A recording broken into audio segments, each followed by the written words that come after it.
ربی لک الحمد کما ينبغی لجلال وجهک ولعظیم سلطانک نحمده ونستعینه ونستغفره ونؤمن به ونتوکل علیہ ونعوذ باللہ من شرور انفسنا ومن سیئات اعمالنا من يهده الله فلا مضل له ومن يضلل فلا هادي له واشهد ان لا اله الا الله واشهد ان محمدا عبده ورسوله اما بعد. حضرات گرامی، آپ حضرات نے یہ آیت ہر رمضان میں ہر عالم سے سنی ہوگی جو میں پڑھنے لگا ہوں. یا ایھا الذین آمنوا کتب علیکم الصیام کما کتب علی الذین من قبلکم لعلکم تتقون. اے ایمان والو، تم پر روزے فرض کیے گئے ہیں، یا دوسرا ترجمہ عام طور پہ جو کرتے ہیں، تم پر روزے رکھنا فرض کیے گئے ہیں جس طرح تم سے پہلے لوگوں پر فرض کیے گئے تھے. یا اللہ کیوں فرض کیے، کس لیے فرض کیے؟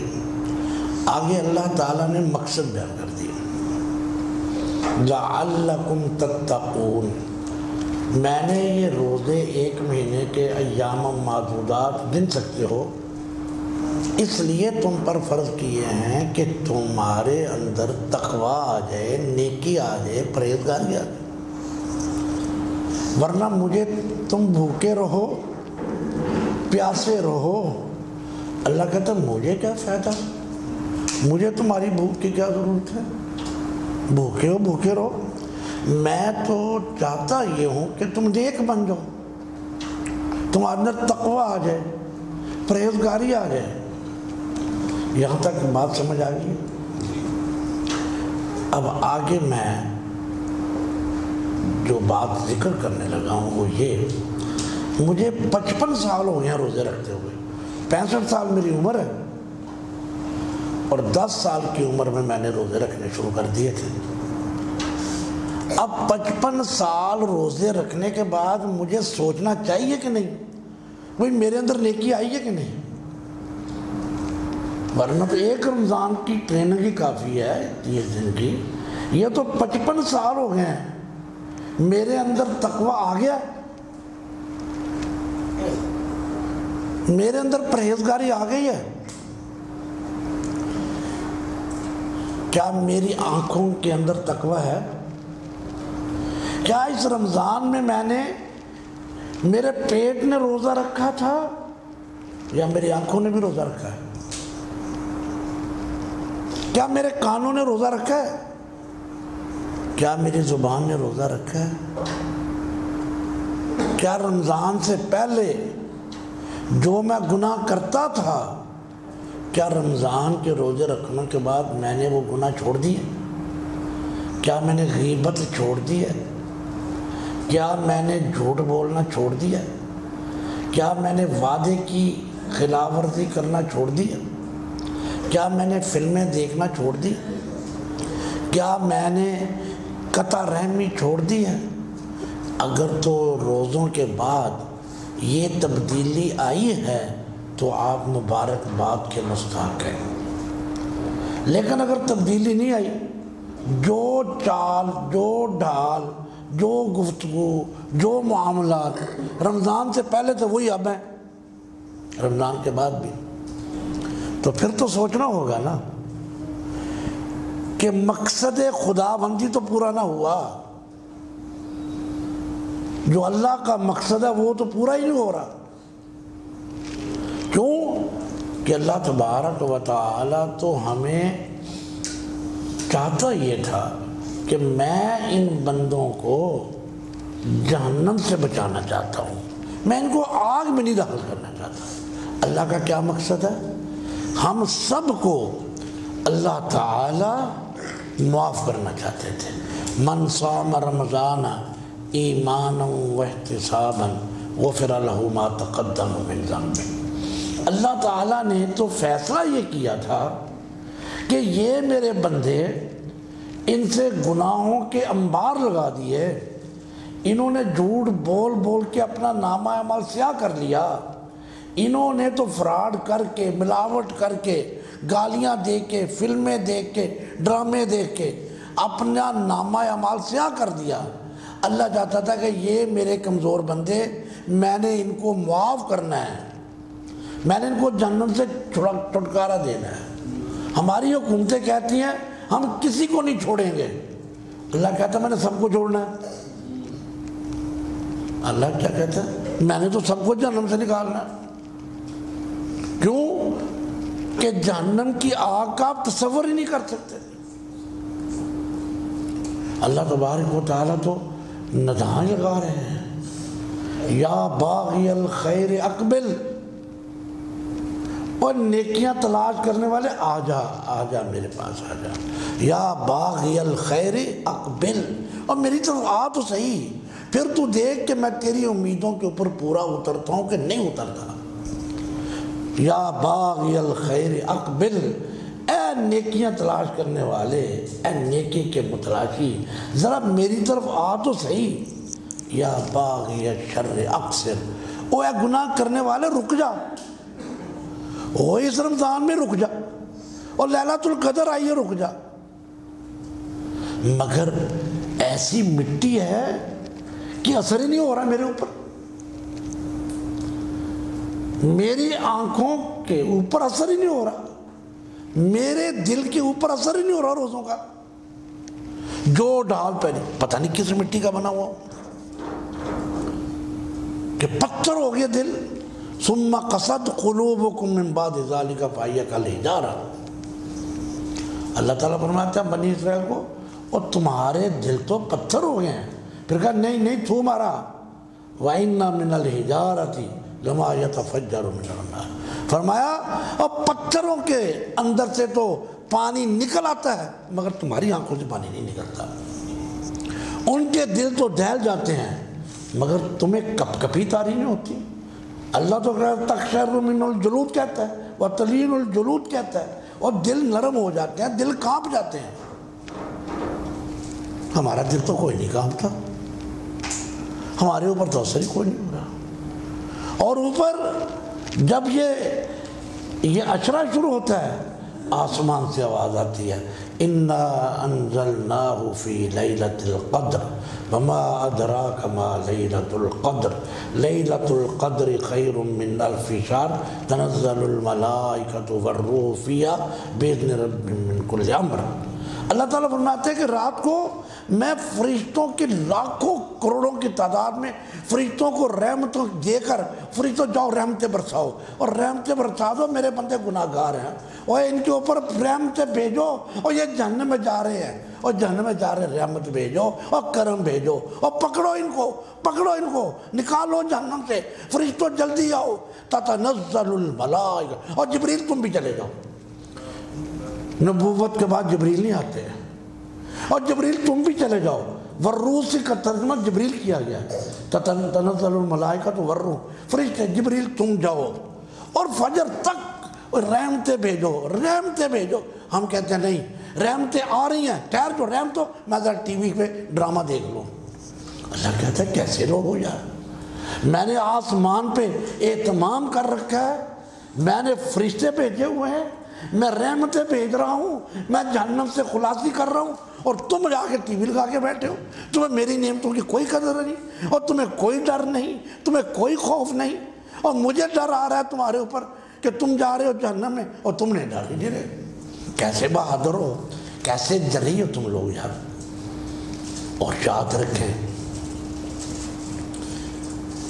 کہ یہ تقوی ہے نا، تقوی ایک بڑی زبردست چیز ہے۔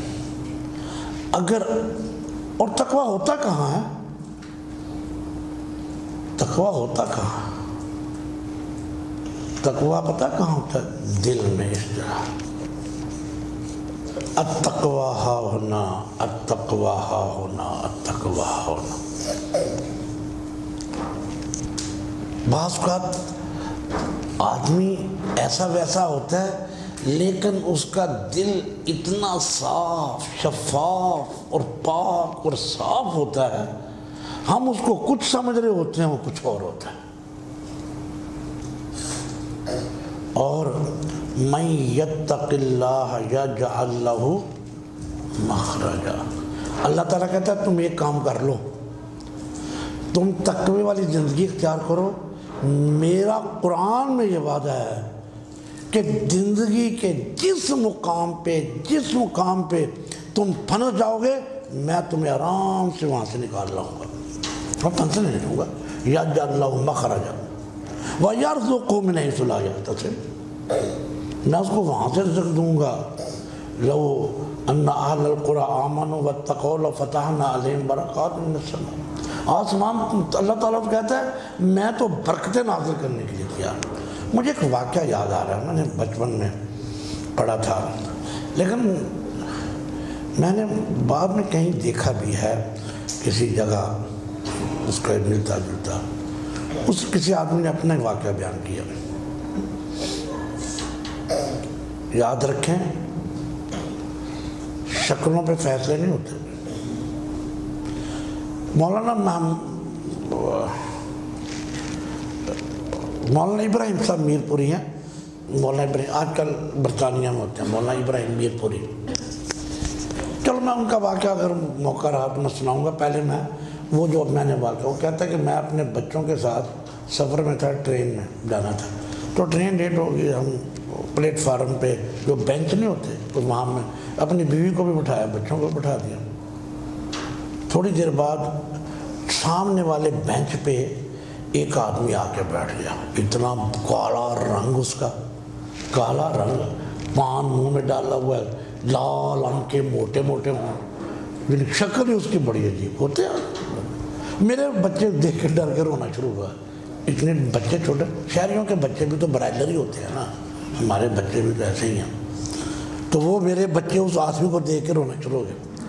اب میں اس کو یہ تو کہنے سے رہا کہ یار تیری شکل دیکھ کے میرے بچے ڈر رہے ہیں۔ میں نے کہا یار میری بیوی پردہ کرتی ہے، تم ذرا دوسری طرف بیٹھ جاؤ۔ وہ دوسری طرف جا کے بیٹھ گیا، کچھ نہ کچھ نیور مائنڈ، میں چلا گیا۔ کہتے اسی دوران گاڑی لیٹ تھی، بچے پلیٹ فارم کے اوپر کھیلنا شروع ہو گئے، بچوں کی عادت ہے، وہ ہمیں بھی خیال نہ رہا۔ اچانک میرا بچہ پٹڑی پہ اور اوپر سے ٹرین آ گیا، تو لوگوں نے کہا بچہ گیا، اور بچہ گیا۔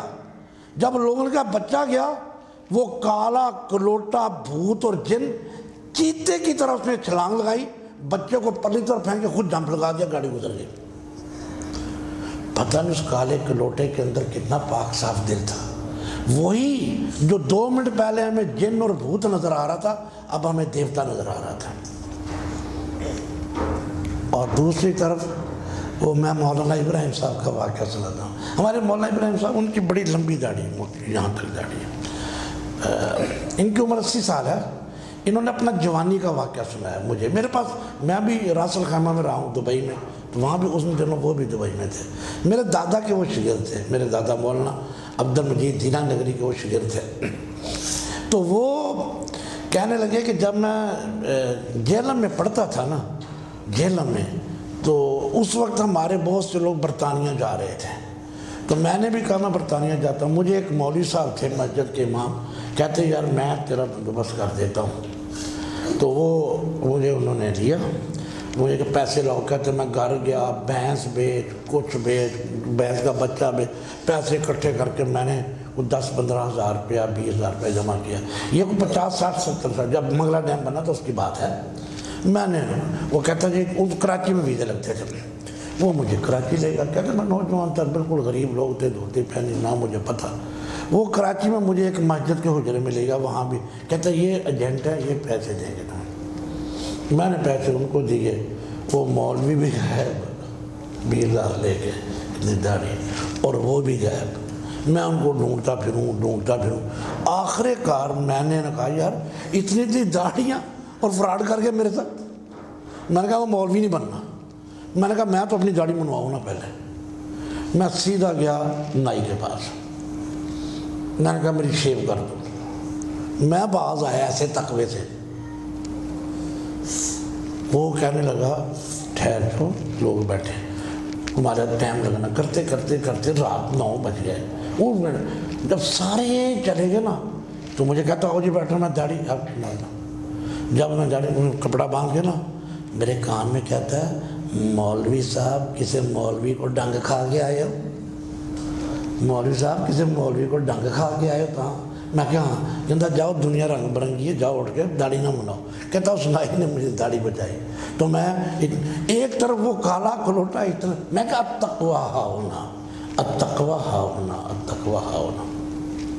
تو بات دوسری طرف چلے گئی۔ اصل بات کیا ہے؟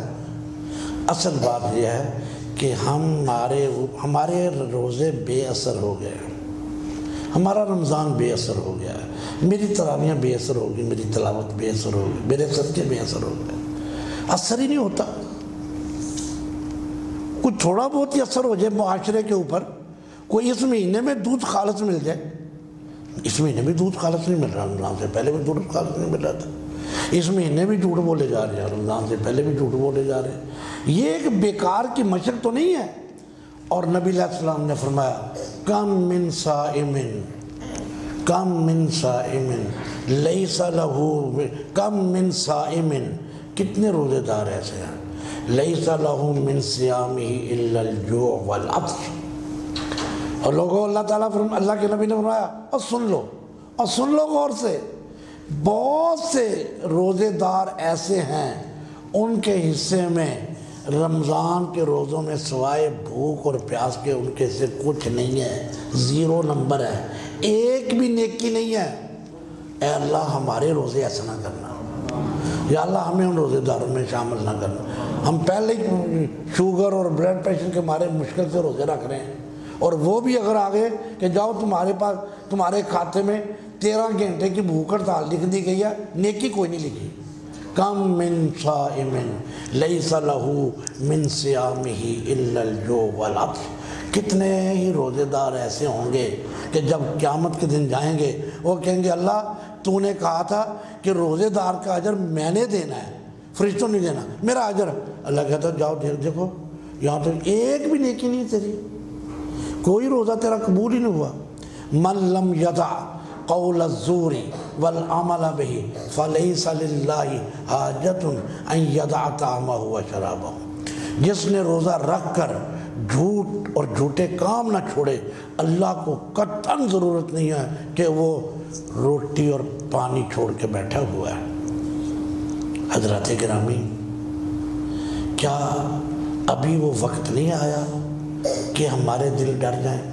الم جان للذین آمنوا ان تخشع قلوبهم لذکر اللہ۔ کبھی ابھی لوگوں کو ہمارے اوپر وہ وقت نہیں آیا؟ کیا ہم اس وقت کا انتظار کر رہے ہیں کہ میں متقی بنوں گا، لیکن بنوں گا اس دن جس دن تم مجھے 4 پائی ڈال کے قبر میں لے کے جاؤ گے، اس دن میں متقی بنوں گا۔ اس سے پہلے مجھ سے کوئی نہیں تقویٰ ہوتا، نہ نمازیں پڑھی جاتی ہیں، نہ مجھ سے جھوٹ چھوڑا جا رہا ہے۔ جھوٹ میں نے اس دن چھوڑنا ہے جس دن مجھے قبر میں ڈالو گے۔ جب تک میری زبان چلتی ہے میں نے جھوٹ بولتے رہنا، جب تک میری آنکھیں میں نے عورتوں کو دیکھتے رہنا، خیر محرم عورتوں کو، جب تک میری زبان میں ڈرامے دیکھتے ہی رہنا۔ نہ ایسا نہیں کرنا۔ اب نا 6 دن باقی رہ گئے، 6 روزے 7 روزے 8 روزے باقی۔ کیا اللہ تبارک و تعالیٰ کی رحمت سے ہم نہیں نا امید؟ اللہ کہتا ہے وقت ہے، اے انسان تو جس وقت بھی آ جائے گا میں اپنے بازو تیرے استقبال کے لیے کھولے بیٹھا ہوں، میں اب تیرے استقبال کے لیے اپنے بازو کھول کے بیٹھا ہوں، میں تو تیرا انتظار کر رہا ہوں، میں تو تیری آمد کا انتظار کر رہا ہوں، میں تو دیکھ رہا ہوں تو کب آئے گا۔ تیرے بچوں نے تجھے دوسرے کمرے میں پھینک دینا ہے، تیرے بچے نہیں تیرا انتظار کر رہے، تیرے بچے انتظار کوئی نہیں کر رہے، میں تیرا انتظار کر رہا ہوں۔ میں تیرا، تو 65 70 سال کا ہو گیا، اب تو کوئی کام نہیں کرتا، تیری بہو بھی کہتی ہے بابا مر جائے، اور تیرے بچے بھی کہہ رہے ہیں بابا جی جائیداد نہیں بانٹ رہے، ہمیں اپنے اپنے مکان ہی لے لیں ہم چھوٹے چھوٹے ہیں، سارے تیری موت کا انتظار کر رہے ہیں، تیرا انتظار کوئی نہیں کر رہا۔ اللہ کہتا ہے میں کر رہا ہوں، تو آ میرے پاس، پھر دیکھ کہ میں تیری پچھلی سارے 70 سال کے گناہوں کے اوپر ایک دم قلم پھیر دوں گا۔ مجھے کون سا کسی نے پوچھنا ہے؟ اللہ کہتا ہے مجھے کسی نے نہیں پوچھنا کہ یا اللہ یہ 70 سال کا آدمی ساری جنم کا پاپی، دنیا کا کوئی گناہ اس نے نہیں چھوڑا، اور تو نے کیا کیا کہ اس نے صدقے دل سے توبہ کی، تو نے سارے گناہ معاف کر دی۔ کہتا ہے میری مرضی، میں تو کہتا ہوں لا تقنطوا من رحمت اللہ، کہ میں اللہ کی رحمت سے نا امید نہ ہوں، میں گناہ معاف کر دوں گا۔ حضرات گرامی، سوچنے کی بات یہ ہے کہ اب یہ جو 6 دن ہیں ان میں ہم نے کیا کرنا ہے اگلے روز۔ میری آپ سے اور اپنے آپ سے دست بستار ہے کہ لیلۃ القدر یا 21، 23، 25، 27، یہی حدیث میں آتا ہے نا جی تاخراتوں میں۔ اچھا، لیلۃ القدر کی فضیلت جو ہے نا خیر من الف شہر، اس کا مطلب یہ نہیں ہے کہ اس کی فضیلت یہ نہ سمجھیں کہ اس کے اندر ایک ٹائم آتا ہے، رات آتی ہے، اللہ دعائیں قبول کر لیتا ہے۔ یہ تو ہر جمعے میں بھی ہے، دعا کی قبولیت تو ہر جمعے میں بھی ایک ٹائم آتا ہے جس میں اللہ قبول کرتا ہے۔ اس کی فضیلت یہ ہے کہ اس کی عبادت 81 اور 83 سالوں سے بھی افضل ہے۔ تو اگر کوئی آدمی 21ویں رات کو ایک سپارہ پڑھ لے، 23ویں رات کو ایک سپارہ پڑھ لے یا ایک رکوع پڑھ لے، 25ویں رات کو، 27ویں، 29 کو، 5 راتوں میں ایک رکوع یا ایک سپارہ پڑھ لے، اس کو 83 سال کے سپارے پڑھنے کا ثواب ہوگا۔ تو دنیا میں کوئی آدمی ہے جس نے 83 سال ہر رات ایک سپارہ پڑھا ہو؟ 83 سال کا تو آدمی مجھے کوئی نظر نہیں آ رہا یہاں۔ تو اصل لیلۃ القدر کی فضیلت یہ ہے کہ اگر آپ ان راتوں میں، کوئی مشکل ہے ایک سپارہ پڑھنا، تو اگر آپ ایک سپارہ ان 5 راتوں میں پڑھیں گے تو گویا آپ کو فضیلت کتنی ملی؟ 83 سال کی ہر رات میں آپ نے ایک سپارہ پڑھا، فضیلت ہے نا۔ اور اگر آپ ہر 5 راتوں میں 10 روپے صدقہ کر دیں، ہر رات 10 روپے صدقہ کریں، 50 روپے، تو گویا 83 سال کا ثواب ملے گا صدقے کا۔ تو ابھی تو 3 راتیں، آج کی رات بھی ہے، باقی بھی 2 راتیں ابھی پڑی ہوئی ہیں۔ حضرات گرامی، ہم نے روزوں کا فلسفہ نہیں سمجھا، ہم نے روزوں کا فلسفہ نہیں سمجھا۔ روزے ہماری تربیت، ہماری ٹریننگ تھی، اور ہم نے اس کو کھانے پینے کا ذریعہ اور نہ جانے کیا کچھ بنا لیا ہے۔ آئیے چند لمحے غور و فکر کریں، سوچیں۔ اللہ تعالیٰ سے یہ 2-3 دعائیں کرتے ہیں۔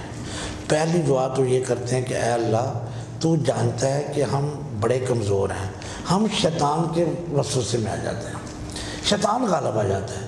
پہلی بات یہ ہے کہ اللہ تو جانتا ہے ہم بڑے کمزور ہیں، یا اللہ یہ جتنے جیسے روزے رکھے گئے یا اللہ قبول کر لے۔